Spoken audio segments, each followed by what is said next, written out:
So today we're going to go over the community health worker encounter form, and I'm just going to walk you through it. Hopefully you have the link and you can enter the link into your URL. You can use a smartphone, a laptop, a desktop, really any kind of device that's connected to Wi-Fi. So once you get to this page, you would select your preference. Now, once you select your preference of language, it will open up the entire form. All the questions are the same, depending on which language you choose. And I'm going to choose English for now.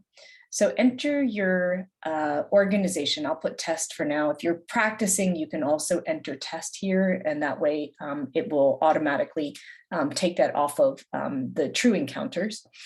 Then you can enter your name. If you do enter an organization, you may be able to scroll down and find your name as well. And if not, you can let us know and we can add your name to the organizational list. Then you enter the date of encounter. If it's today, you can just click on that button. This is very important. Enter the zip code where the encounter took place. That helps us understand, geographically where we're actually able to make all of these encounters. The next two questions ask how and what type of encounters took place. So here you might have been out in the field in the community, but maybe you actually did a phone call or actually did an encounter by social media or online. You can choose the way that you did the encounter, or maybe there's some other type of way that you did the encounter that's not in any of these, and you could add that here. So let's say that for this case, we did a community event in person. And then what you can see is that there are 4 different types of encounters that we've taken into consideration: an organizational outreach, a community event, an individual client, or a social media engagement. So I'm going to go over all of these and walk you through each of the forms. So to start, let's go with an organizational encounter. So that'll open up more questions.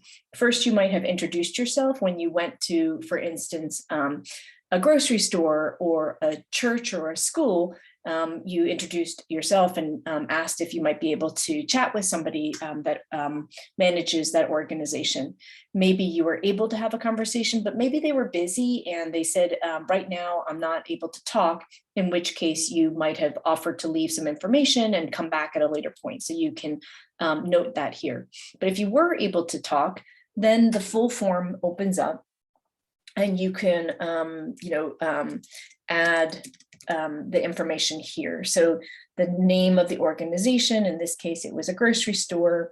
If you're able to get this information, how many people work in your organization? Maybe this place has 21 to 50 individuals. If the representative is able to share this information, what is your policy related to COVID-19 vaccination, and what % of your employees would you say have already gotten at least one of the vaccines? If they're not able to answer these questions, you can always press don't know or prefer not to answer. Now, this question here that's highlighted in green is important because this represents how many people you as the community health worker were able to interact with during your organizational outreach. So maybe you talk to the manager and then they let you hang out in the break room and talk to employees. And overall, you were able to share resources and interact with a total of 25 individuals. You would put that here. That's your total number of beneficiaries for this encounter. And then, as always, just noting which kinds of resources as a community health worker you were able to offer.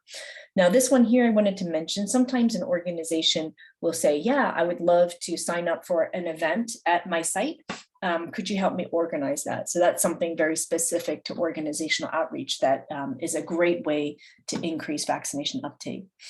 Now, let's say that out of those 25 individuals, you were able to have a one-on-one chat with 2 employees who were willing to sit down and talk for a little bit longer. So you would want to enter not only your organizational encounter form, but also a client form for those 2 individuals. So if that's the case, you would click yes here. If not, if you just kind of shared general information and talked to the group, but you didn't have any one-on-ones, you would click no and then submit. But let's say you did have 2 individual encounters. You can click yes here, and that will take you to the encounter form. This one did take place during an organizational outreach, so you can click yes here. And then you can note if you would like to have the questions come up in English or in Spanish for that one-on-one encounter. So the first set of questions basically just ask some demographics, whether they identify as Hispanic or Latino, maybe they self-identify as certain other races, which you can mark here. And you can mark more than one in case they identify as more than one race. And here you can describe their gender that they identify as and their age. Now, if they say that they are, they don't want to share their age, you can just leave this blank. If you try to type something, it will say no, because it's really, this form is looking for a number, so you could just leave it blank. The next set of questions asks about whether they've received a vaccine and some information about their vaccine history. So if it's no, it'll go straight to the question about their kids. But if they say, yes, I've received at least 1 vaccine dose, it'll ask some questions about what kinds of vaccines did they get. Maybe they can't remember, or maybe they got more than 1 type, in which case you could click, oh, okay, I got the Johnson & Johnson, and then I got the booster with the Pfizer. Here, it asks how many vaccine doses were received. So maybe they got, in this case, the first and second and the booster. The 3rd shot is recommended for people with weak immune systems. And if you're ever in doubt, you can always click this button here that takes you to the up-to-date recommendations by CDC. Okay, so let's say this person actually only got the 1st shot. We're gonna kind of say that they just got the Moderna and the 1st shot.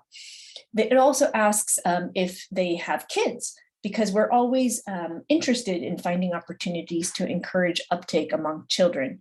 So if so, it would prompt you to explore how many kids within the age of vaccine eligibility. Right now it's 5 to 17 years old, but if that age range changes, the form will change as well. So maybe this person has 3 children, and of those 3 children, maybe only the oldest one has gotten vaccinated. So it gives you a little bit of information here. It kind of reminds us as a CHW to say, you may have already heard that children 5 and older are eligible for the COVID vaccine. And if not all of them have gotten vaccinated, that's a great opportunity to explore the parents' point of view and answer any questions they might have about childhood vaccination. The next part is really asking if they have signed up for the Department of Health vaccine registration, and you can answer, if they have tried but they weren't able to register into the portal, or if they haven't tried at all, it reminds us, maybe that's something we could offer to help with. And then finally here, you can enter, sort of like you can note the types of resources that were provided, and then you can click submit. Now, if you've done more than 1 encounter, so in this case, you were at the Safeway and you were able to do 2 client encounters, you would click submit here, and then it would take you, you would have to actually kind of click back in, and you would go ahead and enter the second form. Now I'm going to, instead of going over the individual form again, I'm just going to walk you through the community event form and the social media form. So just as this before, we'll go ahead and complete this information. Maybe, this took place in a different zip code, and maybe you did an online social media, in which case it'll say online. And then this actually just gives a quick form to describe a webinar event about vaccines.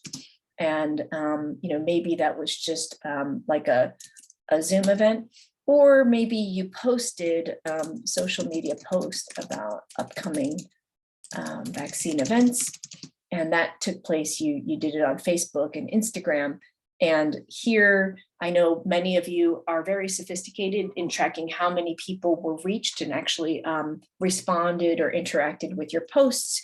You could enter that here, and then any kinds of resources that were shared during that social media post, and then click submit.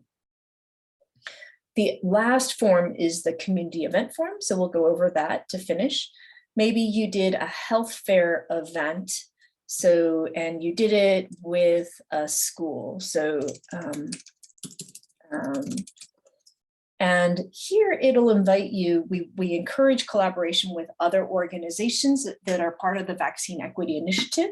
So here you can go ahead and click, you know, oh, I did this, we worked with CHWI and God's Warehouse. If you do that, the CHWI and the God's Warehouse teams can also enter the community event form. So that way, all three of you can enter the same event, but on the back end, we'll know that you're all referring to the same event where you collaborated together. Here, you can describe the event. So maybe this was a health fair sponsored by the school along with a vaccine drive. And then here, if you want to, you can enter, you know, the street address of the school. And then here, sometimes certain events will target specific groups. So in this case, maybe we were really trying to target youth, and this might have been a school that had, you know, high representation of some minority groups. And there are other events that don't target any groups at all, and that's fine too. You can just go ahead and click the bottom one. But in this case, let's say that this was a school. Maybe there were a total of 120. It's just an estimate of people that attended the event. But then the second question, this one is very important because this is how many the community health worker yourself were able to interact with. So for you, maybe you had a booth or a table and you were able to interact with 30 people who came by and talked to you at the booth.